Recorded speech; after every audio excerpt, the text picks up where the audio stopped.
Teen Leadership Series, Saving Joe, A Tale of Adventure, Suspense and Survival. Chapter 1, The Final Run. First we're going to look at some useful vocabulary. A ski resort is a place people go to ski and have a holiday. Rusty is a red coating on metal that can damage the metal and it can be dangerous if it breaks. Or a ski slope or a ski run is a place where people ski, and each time you go down it's called a run.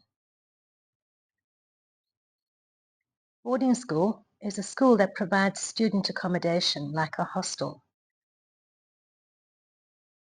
Pretend is to act like you're doing something that you aren't, like she's pretending to be a princess in a castle. Rickety is something that looks broken and unsafe. Locals are the people who live in the area. So if you go on holiday to England, the people who live in England are the locals. You're not a local. Stumble is to lose your balance and nearly fall or to fall. Right, so let's start. Chapter 1. The old ski resort in Switzerland looks like something out of a forgotten time. The wooden buildings were dark and creaky, with paint peeling off the walls. The ski lift groaned as it moved, its cables rusty and worn. The mountains around them were beautiful, but the resort felt cold and unwelcoming. The wind howled through the trees, and the sky was heavy grey as if it might snow at any moment.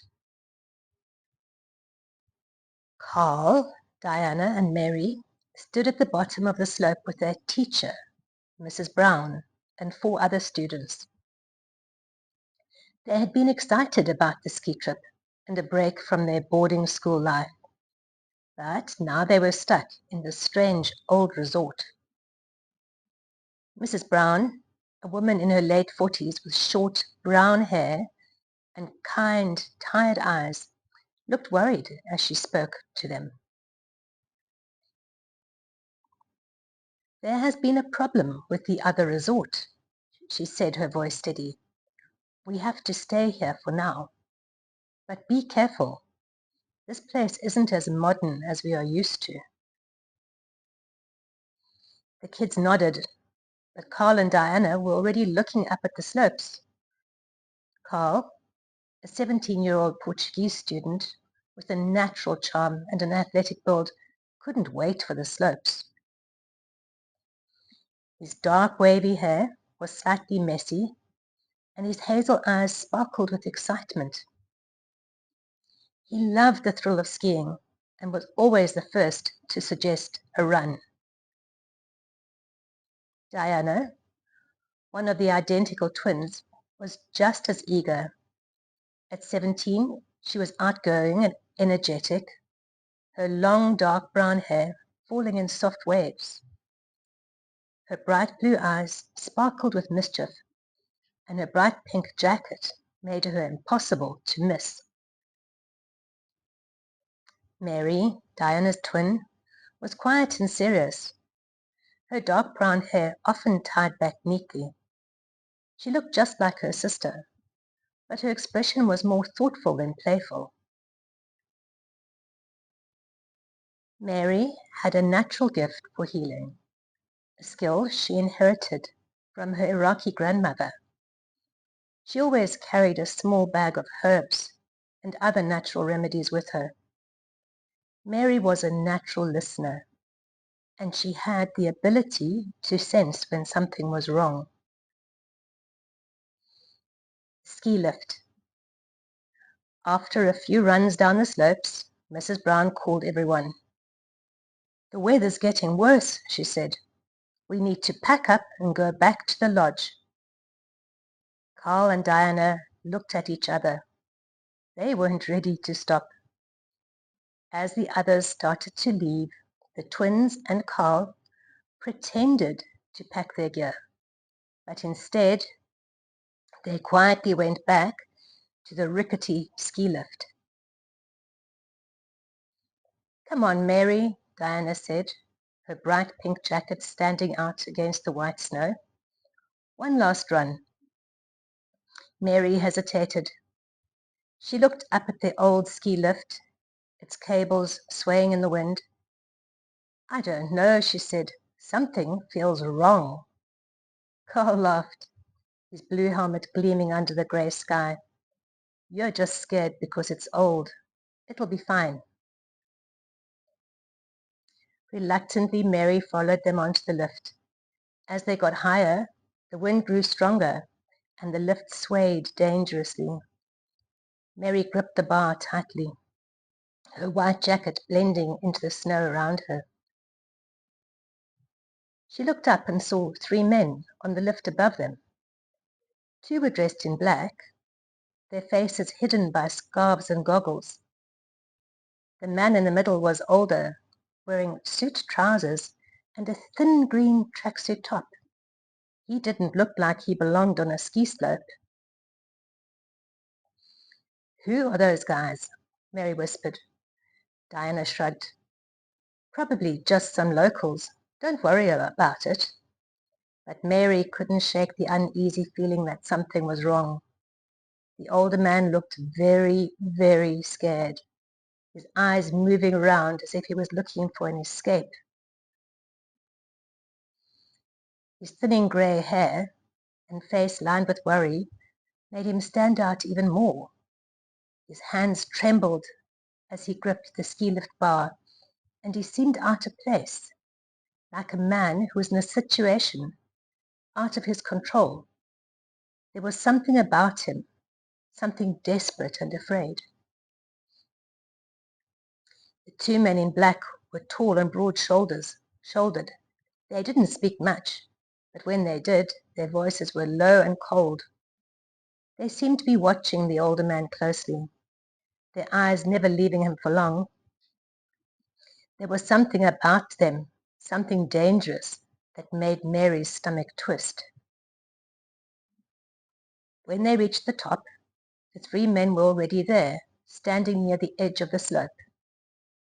The older man was putting on his skis, his hands shaking. The 2 men in black were standing close to him, their arms crossed. Hurry up, one of the men growled. We don't have all day. The older man nodded nervously and finally got his skis on. He took a deep breath and pushed off down the slope, but stumbled almost immediately. He crashed into Mary, knocking her off her balance. I'm so sorry, he said, his voice shaking as he reached out to support her. He looked into her eyes as if begging for help, before quickly skiing away. The 2 men in black watched him go, their faces serious. Then they turned and looked at the 3 teenagers, focusing on Mary for the longest time, as if trying to read what she was thinking. Mary felt scared. She wanted to get back on the ski lift, but Carl and Diana were already getting ready to ski. Let's go, Carl said, his voice full of excitement.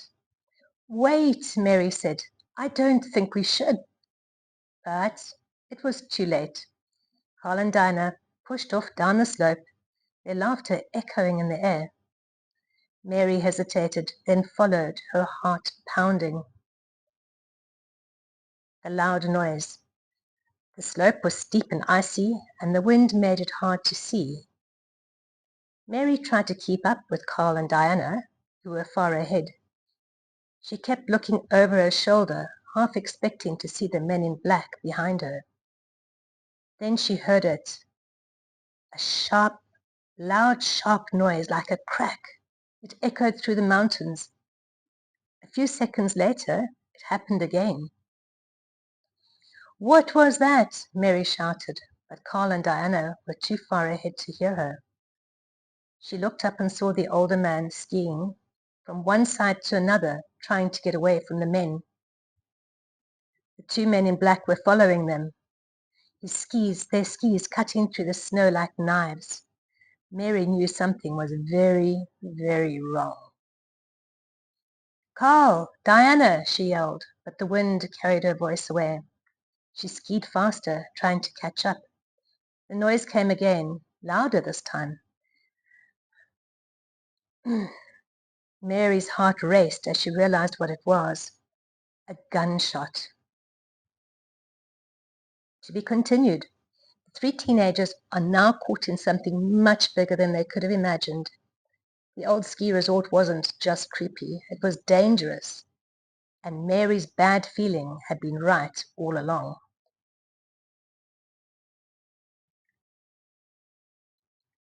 So what happens next? What do you think? Mary hears a loud crack and realizes that she's been shot. Uh-oh. The men in black suddenly appear behind them, chasing them. Whoa, that's not good. They realize it's a gunshot and hide behind the trees. Good idea. The avalanche starts, forcing them to run for their lives. That's also scary. So chapter 2 is Hunted in the Avalanche. And if you haven't already downloaded the worksheets, you must go back to this and download them, download chapter 1, and complete all the exercises. We're not going to stop for all of these, so you're going to have to play the video and pause it. Watch the timer and pause it and complete this yourself. So we'll see you next time for chapter 2 next week.